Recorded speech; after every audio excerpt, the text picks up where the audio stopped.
नमस्कार, स्वागत है आपका यूरो प्रदेश में। मैं हूं आशंक पाठक। बिहार में राजनीति में एक बड़ी घोषणा हो चुकी है। अब तेजस्वी यादव महागठबंधन के औपचारिक तौर पर उम्मीदवार बन चुके हैं मुख्यमंत्री पद के। ऐसा महागठबंधन ने किसी भी चुनाव में नहीं किया है। ज्यादातर चुनाव जो भी इंडिया गठबंधन ने पिछले कुछ सालों में लड़े हैं, चाहे वो पिछले के गठबंधनों ने लड़े हों, किसी ने भी, और खासकर कांग्रेस पार्टी की तो ये एक रणनीति रही है कि बहुत कम ही ऐसा हुआ है कि उन्होंने मुख्यमंत्री पद का दावेदार पहले ही घोषित कर दिया हो। तो फिर बिहार में ऐसा क्या हो गया कि कांग्रेस पार्टी, कम्युनिस्ट पार्टी और महागठबंधन के सभी दलों को मिलकर तेजस्वी यादव का नाम अपने मुंह से लेना पड़ा और बोलना पड़ा कि महागठबंधन के मुख्यमंत्री पद के उम्मीदवार तेजस्वी यादव ही होंगे। आइए आज इसी पे बात करते हैं। सबसे पहले शुरू करते हैं आरजेडी से। जैसे कि आप सब जानते हैं, सुर्खियों में जो खबरें सामने आ रही हैं उससे बात साफ हो चुकी है कि दोनों ही गठबंधन हो, चाहे वो एनडीए हो चाहे महागठबंधन हो, उसमें सीटों के बंटवारे को लेके जो भी बड़े दल हैं वो दबदबा बनाने की कोशिश कर रहे हैं वहां के क्षेत्रीय दलों पर। चाहे वो एनडीए की बात हो, जितन राम मांझी, चिराग पासवान के साथ जो जेडीयू की झड़प है उसकी बात हो, या फिर वो महागठबंधन में कांग्रेस पार्टी और आरजेडी के बीच में जो झड़प चल रही है उसकी बात हो। बहुत दिनों बाद सीट शेयरिंग का जो विवाद था वो खत्म हुआ। उसके बाद अचानक से तेजस्वी यादव को मुख्यमंत्री पद का उम्मीदवार क्यों घोषित कर दिया गया? ये बात है कि हर कोई जानता था कि अगर बिहार में महागठबंधन की सरकार आएगी तो मुख्यमंत्री तेजस्वी ही बनेंगे। लेकिन फिर भी एक मंच से अशोक गहलोत को ये घोषित क्यों करना पड़ा कि हाँ भाई, तेजस्वी यादव ही हमारे उम्मीदवार हैं? उसका सीधा सीधा रीजन ये है ताकि ये फाइट नीतीश कुमार बनाम तेजस्वी यादव हो जाए। पिछले कई सर्वेज जो आए हैं बिहार से, उसमें नंबर 1 प्रेफर्ड सीएम कैंडिडेट के नाम पर तेजस्वी यादव का नाम उभरा है और नंबर 2 पर नीतीश कुमार नहीं, प्रशांत किशोर का नाम आया है। नीतीश कुमार ज्यादातर टाइम तीसरे नंबर पर रहे हैं। ऐसे में नीतीश कुमार की लोकप्रियता को लेकर गहरे और गंभीर सवाल उठ गए हैं। जहां तक एनडीए की बात है, वहां पर भारतीय जनता पार्टी के लिए भले ही नीतीश कुमार लोकसभा चुनाव के बाद एक मजबूरी बन गए हों, लेकिन भारतीय जनता पार्टी भी पूरे मूड में नजर आ रही है कि विधानसभा चुनाव में किसी भी तरीके से ज्यादा सीटें करके बिहार में भारतीय जनता पार्टी का मुख्यमंत्री स्थापित कर दिया जाए। अब जब तक नीतीश कुमार राजनीति में सक्रिय हैं तब तक, और जब तक उनके साथ गठबंधन है और चुनाव के परिणाम नहीं आए हैं, तब तक ये बात खुले मन से कह देना तो खतरे की घंटी सुनाना होगा। नीतीश कुमार गुस्सा सकते हैं, केंद्र में अपना समर्थन वापस ले सकते हैं, लेकिन भारतीय जनता पार्टी को भी जो धरातल पर मौसम है वो नजर आ रहा है। उसे ये बात समझ में आ रही है कि नीतीश कुमार की उम्र के कारण और 25 साल से जब एक राज्य में एक ही मुख्यमंत्री काम करता है तो लोगों को एक पॉलिटिकल फटीग भी हो जाता है उस मुख्यमंत्री के चेहरे से। वो सब बातें अब नीतीश कुमार के साथ नजर आने लगी हैं। ऐसे में अमित शाह बार बार नीतीश कुमार को एनडीए का मुख्यमंत्री पद का उम्मीदवार घोषित करने से कतरा रहे हैं। वो बार बार कोई और बयान दे रहे हैं। वो ये कह दे रहे हैं कि हम ये चुनाव नीतीश जी के नेतृत्व में ही लड़ रहे हैं। चुनाव किसी के नेतृत्व में लड़ना और उसको मुख्यमंत्री बना देना चुनाव के परिणाम आने के बाद, इसमें जमीन आसमान का अंतर होता है। कांग्रेस पार्टी ने और भारतीय जनता पार्टी ने बहुत से प्रदेशों में किसी न किसी नेता के नेतृत्व में चुनाव लड़ा, लेकिन कई बार वो नेता मुख्यमंत्री नहीं बने। तो ये अमित शाह के लिए एक बहुत आसान तरीका था इस सवाल से बचने का कि क्या नीतीश कुमार को मुख्यमंत्री बनाएंगे या नहीं बनाएंगे। एक बार याद करिए महाराष्ट्र के चुनाव में क्या हुआ था। महाराष्ट्र के परिणाम आने से पहले सबको यही लगा था कि अगर भारतीय जनता पार्टी और एकनाथ शिंदे का परफॉर्मेंस बहुत अच्छा नहीं हुआ तो एकनाथ शिंदे ही मुख्यमंत्री रहेंगे। लेकिन जब एक तरफा समर्थन भारतीय जनता पार्टी को मिला तो फिर लगभग एक हफ्ते तक भारतीय जनता पार्टी और महायुति अलायंस अपना मुख्यमंत्री पद का जो उम्मीदवार है वो घोषित कर ही नहीं पाई। बहुत ही लड़ झगड़ कर किसी तरीके से अजीत पवार, देवेंद्र फडणवीस और एकनाथ शिंदे ने आपस में समझौता किया और आखिर में एकनाथ शिंदे को मुख्यमंत्री की कुर्सी छोड़नी पड़ी। क्या कुछ ऐसा ही नीतीश कुमार के साथ होने वाला है? यहाँ पे नीतीश कुमार के पास खाली एक ही चीज का लेवरेज है, जो कि केंद्र में उनके सांसद हैं। उन सांसदों के बिना प्रधानमंत्री मोदी आराम से सरकार नहीं चला सकते हैं। लेकिन अगर नीतीश कुमार विधानसभा चुनाव में बुरी तरीके से हार जाते हैं तो फिर केंद्र में उनकी पोजीशन क्या रह जाएगी? क्या चंद्रबाबू नायडू से कम हो जाएगी या उनके बराबर रहेगी? और अगर प्रदेश में भारतीय जनता पार्टी का मुख्यमंत्री आ जाता है तो क्या नीतीश कुमार गुस्सा करके समर्थन वापस ले सकते हैं? भैया, नीतीश कुमार है, कोई आम नेता तो है नहीं। कब पलट जाए किसको पता है? क्या पर नीतीश कुमार केंद्र में समर्थन वापस ले ले और इंडिया गठबंधन की तरफ चले जाए? उससे सरकार तो नहीं बनेगी, लेकिन मोदी सरकार खतरे में जरूर आ सकती है।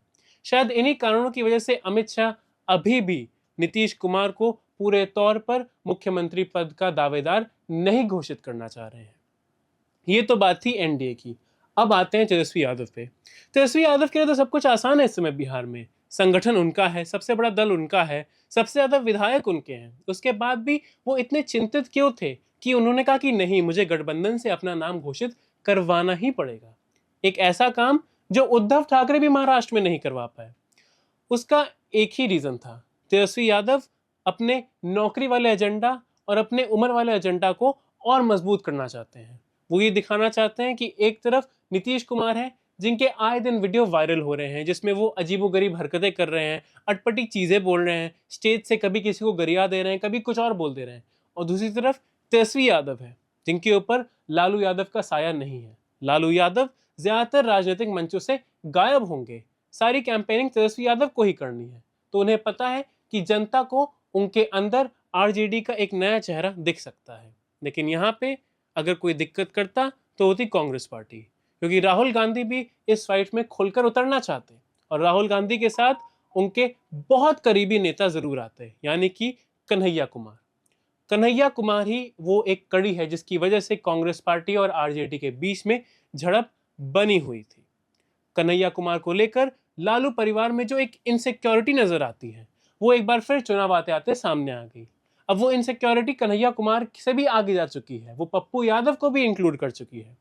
ऐसे में तेजस्वी के लिए यह बहुत जरूरी था कि उन्हें मुख्यमंत्री पद का उम्मीदवार घोषित कर दिया जाए। अब आते हैं निष्कर्ष पर। इससे चुनाव पर क्या प्रभाव पड़ेगा? कुछ चीजें तेजस्वी के समर्थन में जा सकती हैं, जैसे कि उनकी उम्र, उनका युवा फ्रेंडली नेचर, उनका यूथ ओरिएंटेड एजेंडा, उनकी नौकरी की बात, हर घर नौकरी की बात।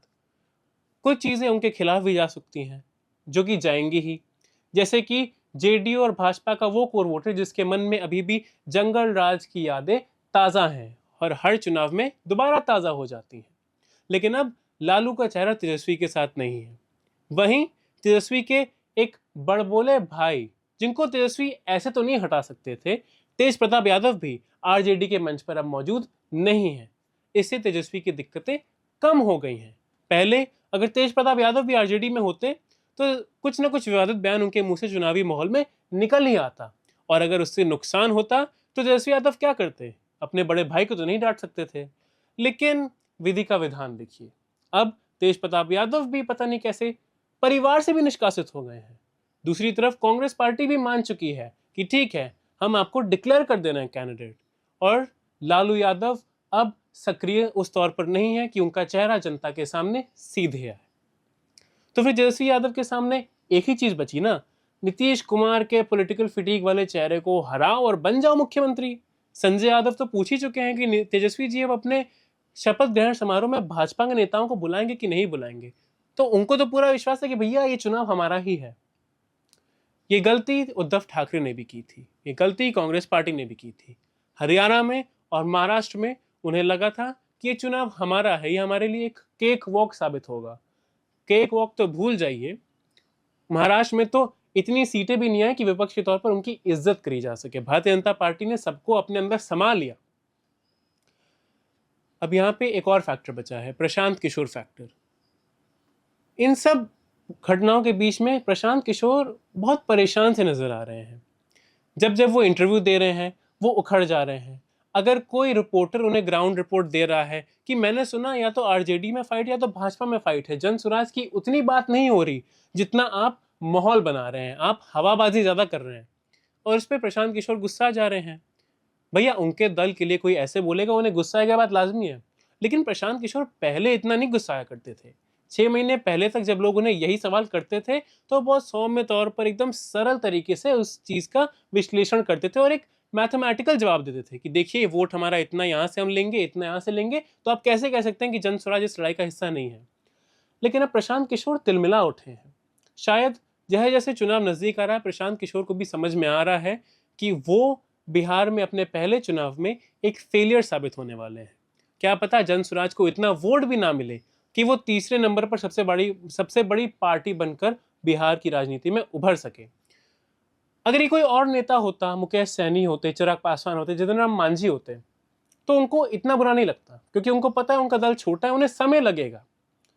प्रशांत किशोर के अंदर एक दिक्कत जरूर है, वो इतने चुनाव जीत चुके हैं, तो अपने ट्रैक रिकॉर्ड की वजह से उनके अंदर एक घमंड है चुनाव को लेके। वो कभी भी किसी को भी चुनौती दे डालते हैं। वो नीतीश कुमार को चुनौती देते हैं, वो तेजस्वी यादव को चुनौती देते हैं, वो तो रेवंत रेड्डी को चुनौती दे चुके हैं कि आपको हम तेलंगाना में आके हरा देंगे। तो जब कोई इतनी बड़ी बड़ी बातें करेगा और फिर उसे धीमे धीमे, भैया वो भी धरातल के ही आदमी है, वो तो एनालिस्ट है, उन्हें तो पता ही है कि जमीन पे क्या हो रहा है। तो जब उन्हें अंदर से बात समझ में आ रही है कि उन्होंने जितनी बातें 6 महीने में कही हैं वो शायद 14 नवंबर को उन्हें वापस लेनी पड़े, तो जाहिर सी बात है उनके माथे पर टेंशन नजर आएगी। तो वही चल रहा है प्रशांत किशोर के साथ। जन स्वराज अभी भी धरातल पर अपने आप को उस तरीके से स्थापित करते हुए नहीं नजर आ रहा है जिस तरीके से प्रशांत किशोर चाहते थे, और ये प्रशांत किशोर की क्रेडिबिलिटी पर एक बहुत बड़ा दाग साबित होने वाला है। जहां तक आरजेडी और जेडीयू की बात है, नीतीश कुमार अस्तित्व की लड़ाई लड़ रहे हैं और तेजस्वी यादव अपने भविष्य की लड़ाई लड़ रहे हैं। अगर इस बार तेजस्वी यादव चुनाव हार जाते हैं तो 25 साल में 5 साल और जुड़ जाएंगे और पिछले 30 साल से आरजेडी सिर्फ विपक्ष में ही बैठी रह जाएगी।